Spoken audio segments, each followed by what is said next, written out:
Hi friends, ఈరోజు chilli sauce మనం ఇంట్లోనే తయారు చేసుకోవచ్చు. ఫ్రైడ్ రైస్ తయారు చేసుకునేటప్పుడు చౌమీన్ ఫ్రైడ్ ఎనిమిచ్ అనేది ఒక రాత్రి అంతా కూడా వాటర్లో నానబెట్టేసుకోండి. అలా నానబెట్టుకోవడానికి కనుక టైం అనేది లేకపోతే మార్నింగ్ మీరు లెగంగానే వేడి వాటర్ బాగా మసులుతున్న వాటర్ పోసేసి ఇక్కడ మీరు ఎంత అయితే చిల్లీ సాస్ తయారు చేస్తారో అంత మంచి వాటర్తోని ఇవన్నీ కూడా మనం మిక్సీ జార్లో వేసేసుకుందాం. కూడా కొద్దిగా సాల్ట్ యాడ్ చేస్తున్నాను, కూడా బాగా మెత్తగా చేసుకోవాలి. మిక్సీ చేసిన చిల్లీ సాస్ అంతా కూడా ఇప్పుడు ఎలా ఉందో మెత్తగా చేసుకోవాలి. అసలు దీంట్లో కలర్ కానీ ఏం కూడా యాడ్ చేయలేదు. ఇలాంటి పార్టీస్లో మనం మిగిలిపోతూ ఉంటే పడేస్తూ ఉంటాము, అలా పడేకండి. ఇవి చాలా ఉపయోగపడతాయి. క్లీన్ చేసేసుకొని ఎండలో పెట్టి తడి లేకుండా అప్పుడు దీంట్లో వేసేసుకోండి. ఇలా వేసేసుకొని మనం ఫ్రిడ్జ్లో చిల్లీ సాస్ రెడీ అయిపోయిందండి. ఇంక తయారు చేస్తున్నాను veg chow mein.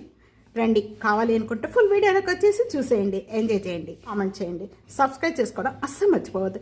Okay friends, thank you.